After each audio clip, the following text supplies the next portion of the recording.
eu sou o Lorival Santana. Seja muito bem-vinda, muito bem-vindo ao CNN Mundo. O diplomata brasileiro Roberto Azevedo anunciou a renúncia dele do cargo de diretor-geral da Organização Mundial do Comércio. A decisão ocorre um ano antes do fim do mandato. A OMC tem sido esvaziada desde que Donald Trump chegou à presidência dos Estados Unidos em 2017.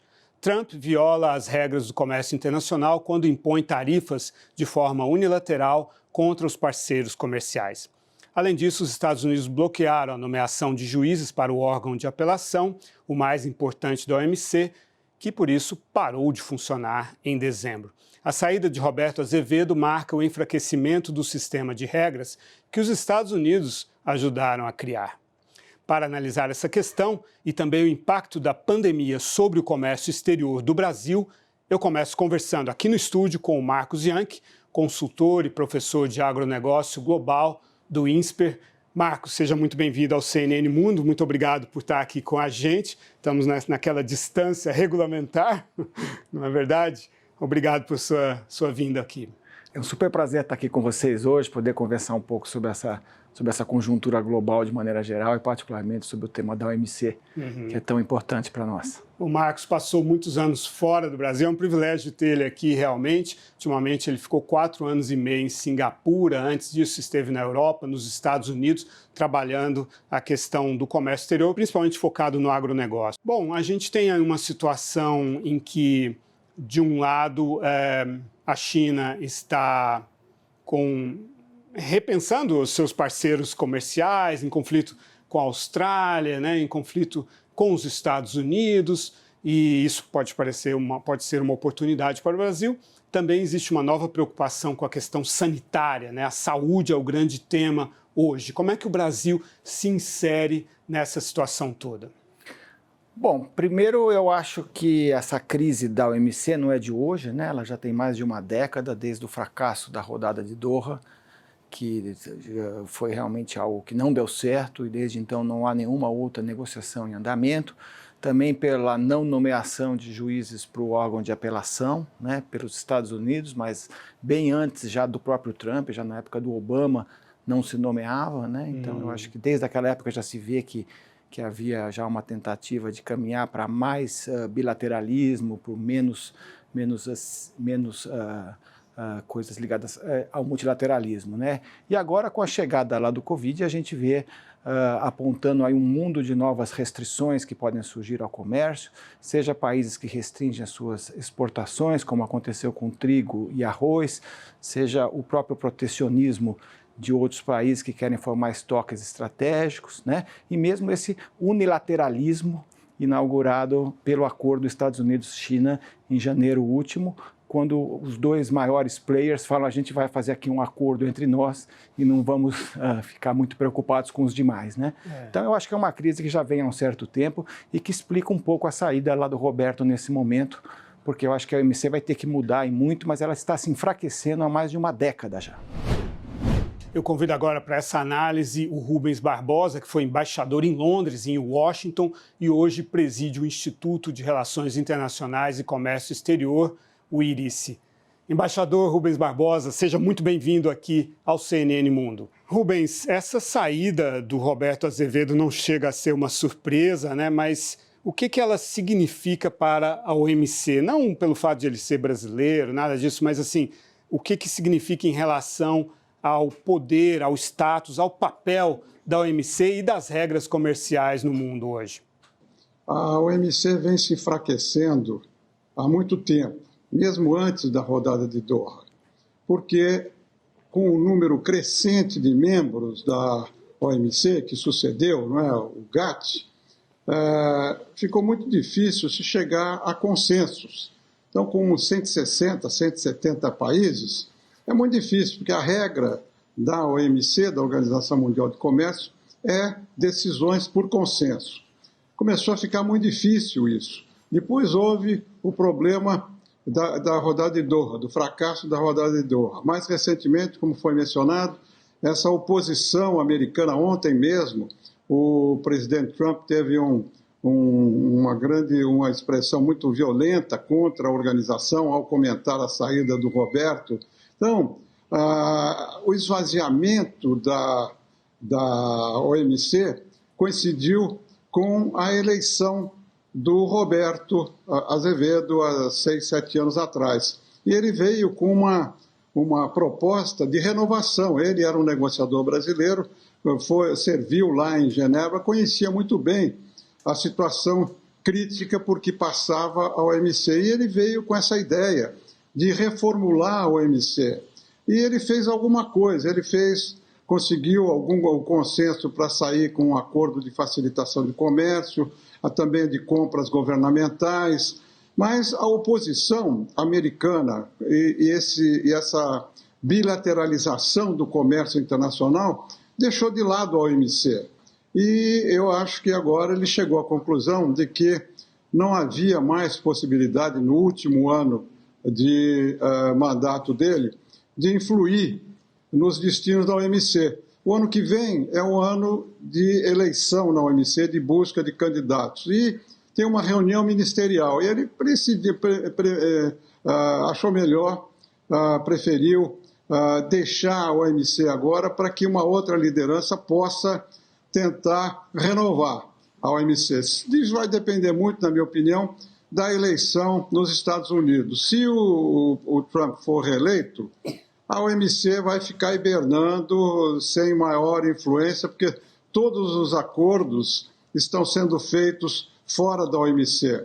Agora, com a pandemia, nós vamos ter maiores problemas de protecionismo, de subsídio crescentes, e a OMC não vai ser um ator importante nesse novo cenário internacional. Eu acho que a saída dele foi o reconhecimento de que não havia mais nada a fazer, o pouco que foi feito com dificuldades, e a OMC vai ter muita dificuldade para se reerguer. Quando os jornalistas perguntaram para o Trump o que ele achava da saída do Roberto Azevedo, ele falou assim, I'm okay with that, tipo, tudo bem para mim, e acrescentou, a OMC tem maltratado muito os Estados Unidos. Agora, o fato também é que as regras da OMC, elas beneficiaram os Estados Unidos quando eles eram mais competitivos, né? E naquele período era a China que era o vilão da OMC. Na medida em que a China foi se tornando mais competitiva, as regras da OMC começaram a favorecer a China e, respectivamente, a desfavorecer os Estados Unidos. E o Brasil? O Brasil é um país ainda muito fechado, né? Como é que ele fica nesse contexto todo? Ele vai se abrir? O fim das regras beneficiam ou atrapalham o Brasil? Eu acho que o Brasil tem muito a perder com essa crise da OMC. Um país em desenvolvimento, uma potência média como o Brasil, depende de um órgão internacional que arbitre as diferenças comerciais que sempre existiram e vão continuar a existir. O Brasil está como proponente e sofre de ações no âmbito da OMC. O enfraquecimento da OMC, do ponto de vista do Brasil, da defesa comercial, é muito, muito negativo. E a tendência, infelizmente, eu acho que é essa, porque com a animosidade americana em relação à OMC, porque os americanos ultimamente tinham até falado de sair da OMC. E a principal crítica do Trump em relação à OMC é que a OMC está protegendo a China. Os Estados Unidos favoreceram o ingresso da China na OMC, mas agora que a China se beneficiou de uma série de facilidades como país em desenvolvimento, agora que não é mais um país em desenvolvimento, ela ainda continua classificada como tal. E os Estados Unidos ficam contra. E no nosso caso, como eu disse, nós não estamos participando nem de alguns acordos plurilaterais que o Roberto Azevedo tinha estimulado. Nós prometemos entrar nesse acordo de compras governamentais, estamos participando desse acordo de facilitação de comércio, mas o grande problema para o Brasil, daqui para frente, é a falta de um mecanismo de solução de controvérsias desse órgão de apelação. O Brasil está participando de um movimento lá em Genebra para se resolver, para se contornar essa dificuldade, mas ainda não há uma fórmula aprovada para substituir o órgão de apelação por um outro mecanismo que possa solucionar as controvérsias comerciais que sempre existirão. O Brasil pode partir para negociações bilaterais, abandonando aí o Mercosul, já que a Argentina está muito relutante em relação à abertura comercial? Eu acho que não. Eu acho que o governo atual acenou com essa possibilidade, mas nós estamos engajados na negociação com a União Europeia, junto com o Mercosul, com a EFTA, com o Canadá. Na retórica se falou muito na bilateralização, mas na prática continua a negociação multilateral a partir do Mercosul. Claro que essa questão da Argentina, essas medidas unilaterais que a Argentina está comunicando ao Mercosul vão ter que ser negociadas. Não é possível, dentro do Mercosul, que é um acordo de 4 países, com um mecanismo consensual de decisão também, um país impor certas regras. Você tem muitos problemas que estão sendo causados por essa proposta da Argentina de querer o Mercosul à la carte, né, a sua vontade, em que ela possa entrar e sair, que possa participar de alguns grupos, não participar de outros. Como é que fica a tarifa externa comum, como é que ficam as regras de origem, enfim, tem muita questão técnica em paralelo a essa vontade política da Argentina de não participar plenamente de todas as negociações comerciais com outros países no âmbito do Mercosul. Rubens Barbosa, muito obrigado pela sua participação preciosa aqui no CNN Mundo. Até a próxima. Eu continuo aqui com o consultor e professor Marcos Yankee, que está comigo aqui no estúdio. Marcos, falando agora do agronegócio brasileiro. Nessa pandemia, parece ter havido um certo reforço numa tendência a um pouco de autossuficiência dos países buscarem um pouco mais produzir os seus alimentos, aquilo que tem a ver com a segurança de cada país. Isso pode prejudicar o Brasil ou as possibilidades de cada país são muito limitadas nessa questão? Olha, a última vez que isso aconteceu foi em 2007, 2008, né? Um pouco antes da grande crise, quando teve um choque de oferta, os preços subiram, vários países tiveram compras em situação de pânico, né? E teve também muitas revoltas, e isso aí terminou com a Primavera Árabe, porque uma das regiões mais sensíveis do mundo na compra de alimentos são os países árabes, que têm condições muito difíceis de produção, né? A mesma coisa acontece com a África subsaariana, são as duas regiões mais complicadas. O que a gente vê é que agora começa a aparecer alguns sinais complicados de países, por exemplo, que exportam, como eu disse antes, arroz ou trigo e que realmente resolveram interromper as suas exportações para poder formar estoques e alimentar o seu próprio povo. Outros países ameaçam políticas neonacionalistas, né, de maior protecionismo, tentando promover a produção doméstica, né? Então, é exatamente por isso que a OMC, a OMS e a FAO juntas fizeram tentam hoje fazer com que não haja interrompimento das cadeias de suprimento pelo mundo todo. O Brasil tem um super papel a cumprir nisso. Nós somos o terceiro maior exportador do mundo em agronegócio, atrás dos Estados Unidos e da Europa, né? A gente hoje exporta para mais de 200 países e 60% do que a gente exporta vai para a Ásia, né? Vai essencialmente para a China, Sudeste Asiático, Oriente Médio. Somos o principal fornecedor da China, com 20% do que a China compra em agronegócio, e não é só soja, todas as carnes, algodão, certo? Temos um papel muito antigo lá no Oriente Médio, né? Nós estamos lá desde os anos 70, é um cliente tradicional. Então, o Brasil fez muito bem em afirmar a todos os demais países que a gente vai continuar vendendo, não vamos fechar as exportações e queremos que os mercados se mantenham abertos. A gente sabe que todas as vezes que isso não aconteceu, gerou protestos, como foi a Primavera Árabe, certo? Como também foi a crise de 1929, né? Que teve toda uma espiral protecionista a partir de 1930, né? Espero que não aconteça isso. A alimentação é muito estratégico, mas tem que haver comércio livre. Se não houver, vai ter problema de suprimento de alimentos em vários países do mundo e principalmente países extremamente pobres da África.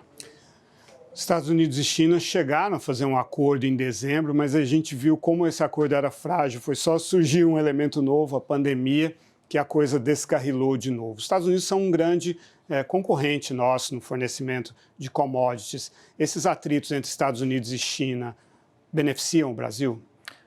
Olha, eu sempre disse que a gente tem que manter uma equidistância entre esses dois players, porque são os dois maiores players do mundo. Eles estão, ora, em guerra, mas podem, em outra hora, fazer um grande acerto e pode realmente prejudicar a gente, principalmente lá no agronegócio, né? Porque 70% do que a gente exporta hoje é concorrência direta com os Estados Unidos. Eles são o nosso maior concorrente de verdade. Kelly Maiman Hawk, diretora da área de comércio exterior do escritório de advocacia McLarty, em Washington. Ela também já foi responsável pelo Brasil no USTR, o escritório de comércio dos Estados Unidos. Kelly, seja muito bem-vinda aqui ao CNN Mundo. Muito obrigado por aceitar o nosso convite. Eu já vou engatar uma pergunta para você. 2 dias antes do Roberto Azevedo anunciar a sua renúncia da OMC, 2 deputados democratas apresentaram um projeto de lei para que os Estados Unidos saiam da OMC. Dias antes, um senador republicano. Existe um consenso nos Estados Unidos de que a OMC e as regras comerciais já não interessam para os Estados Unidos? Temos uma dinâmica aqui nos Estados Unidos onde cada 5 anos você tem a possibilidade de voltar se os Estados Unidos vai ficar no OMC ou não. Geralmente tem um pouco de controvérsia, no final das contas a gente vai aprovando. Eu acho que vai ser igual este ano. O bom de toda essa onda de, vamos dizer, populismo, um pouco de nacionalismo no comércio internacional que vem com a administração Trump, é que realmente, finalmente, tem agora um entendimento melhor, eu diria, no público e também com alguns membros do Congresso, que realmente os Estados Unidos beneficia deste sistema e dos TLCs que a gente tem. A gente viu isso muito na renegociação da NAFTA, nosso TLC com a América do Norte. Eu acho que a dinâmica vai ter muita retórica, muito debate, mas no final das contas, eu acho que a gente vai chegar na solução ou resultado melhor de ficar no OMC. Kelly, você participa da elaboração da estratégia do Partido Democrata na questão do comércio exterior. Este ano é um ano de eleição. Existe uma diferença substancial entre Donald Trump e Joe Biden nessa questão e como isso vai se desenrolar nessa campanha? Eu acho que não poderia ser mais diferente um para o outro, para dizer a verdade. Neste caso, você vai ver, já viu o presidente Trump atacar o Biden por causa do apoio que ele deu para o TPP, a Aliança com o Transpacífico, e também para o NAFTA original. O fato do que o Biden, durante a carreira, ele sempre foi mais multilateral, mais internacional, mais globalista, vamos dizer. Tudo isso vai contra a filosofia de comércio internacional do Trump. Então, vai ser, sem dúvida, um tema da campanha. Eu acho que a diferença é que, geralmente, tradicionalmente, o Partido Democrata estava visto como um partido mais protecionista, vamos dizer. Essa dinâmica realmente está cabeça para baixo agora. E você vê, se você vê assim, todas as pesquisas que são feitas agora com o povo que diz que é democrata, realmente tem mais apoio para o comércio internacional. Eles entendem que realmente tem que competir no mundo, que temos que estar com assim, nossas fronteiras mais abertas ao comércio internacional. Então, eu acho que essa dinâmica vai ser muito diferente, vamos dizer, do que todas as campanhas presidenciais do passado. A Kelly conversou com a gente de Washington, ela que é advogada especialista em comércio exterior. Marcos, o Brasil, o agronegócio é o motor da economia brasileira. Isso acontece porque houve a liberalização do comércio, ainda que de forma bastante abrupta no governo Fernando Collor. É essa a sua avaliação, porque realmente há uma disparidade muito grande entre a competitividade do agronegócio brasileiro e da indústria que continua protegida. Como é que você vê essa questão? Olha, eu acho que o que fez o agronegócio ser o que ele é hoje, né, a maior revolução tropical agrícola do planeta aqui no Brasil, foi a combinação de recursos naturais abundantes, que outros países também têm, com alta tecnologia tropical, que hoje nos permite fazer 2 a 3 safras por ano na mesma área agrícola, sem irrigação, coisa que os países temperados não fazem. Foi a Embrapa que teve... Acho que a Embrapa também, mas já tinham grandes universidades agrícolas e centros de pesquisa antes dela, né? E as Ematers também, Ematers e tudo mais. E é muito importante também a migração de produtores que foram para o Centro-Oeste, produtores que ganharam escala, que conseguiram trabalhar com técnicas muito modernas. Que vieram, né, do Sul, né? Que vieram lá do Sul. E aí, justamente, o fim dos subsídios que existiam até os anos 90 e a necessidade de competir com outros países que subsidiam e a gente já não tinha mais, fez com que a gente ganhasse 3 a 3,5% de produtividade ao ano, o dobro do que os Estados Unidos crescem nesse mesmo período em termos lá de produtividade. Então a gente realmente fez uma grande revolução agrícola que não tem paralelo lá no mundo. E a gente saiu de ser apenas exportador de produtos tropicais como café, cacau, e fomos exatamente para o centro da alimentação, vendendo hoje, por exemplo, soja, milho, algodão, que são produzidos na mesma área com 2 safras, né? Soja e milho, ou soja e algodão, né? Mais as 3 carnes, né? Suínos, bovinos e aves, mais o suco de laranja, mais a celulose, quer dizer, pelo menos 10 commodities, nós estamos entre os 2 ou 3 maiores do mundo, né? Então, e aí também houve uma mudança da geografia. Até os anos 2000 a gente vendia essencialmente para a Europa e agora a gente vende essencialmente para a Ásia e cada vez mais, com o tempo, para a África também. Agora, as questões sanitárias sempre foram o nosso calcanhar de Aquiles, né? Os nossos concorrentes se aproveitaram muitas vezes de surtos que surgiram, febre aftosa e outros. Isso melhorou, está equacionado? Olha, eu acho que esse é um tema muito interessante, porque nos últimos 30 anos a gente fez uma revolução de competitividade nesse país. A gente conseguiu ter custos baixos, com escalas altas, com essa tecnologia, com esses heróis que migraram lá para o Centro-Oeste, né? E aí a grande agenda era exatamente competitividade e a sustentabilidade ambiental desse crescimento do agro. O que vai acontecer com essa Covid agora é que outro tema vai entrar e vai ser tão importante quanto os outros dois, que é a questão daquilo que a gente chama hoje de saúde única, certo? Saúde humana e sanidade animal. A humanidade vai ter que tomar medidas drásticas para evitar novas zoonoses, porque com a globalização, a zoonose ficou extremamente perigosa. Ela acontece lá no mercado lá de Wuhan e 3 meses depois ela fecha o mundo, né? E nós já tivemos várias outras antes dessa que não foram tão complicadas, mas a gente tem que agora trabalhar as questões que criam zoonoses.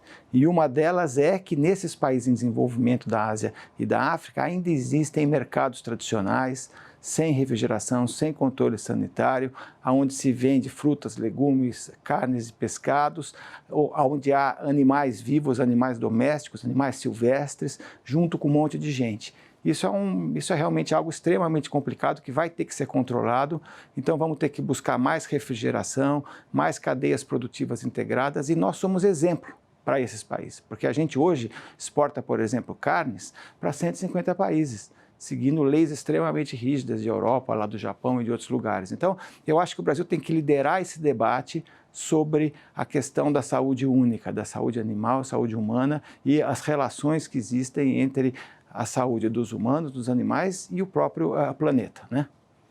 Comer carne de pangolim também não ajuda muito, né, Marcos? Pois é, na verdade eu acho que esse risco, você sabe que tem 800 milhões de pessoas hoje que se alimentam de animais silvestres, mas quando isso acontece num ambiente fechado, onde há muitas pessoas e há outros animais também, isso pode ser extremamente complicado e vai ter que ser controlado, porque nós não podemos ter mais um novo tipo de pandemia como essa.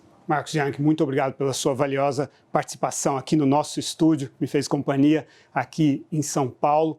Bom, o CNN Mundo vai ficando por aqui. Para rever as entrevistas do nosso programa, basta entrar em www.cnnbrasil.com.br. Se você preferir, vá até o canal da CNN Brasil no YouTube. Depois é só clicar nos vídeos do CNN Mundo. Muito obrigado pela sua companhia e até a próxima.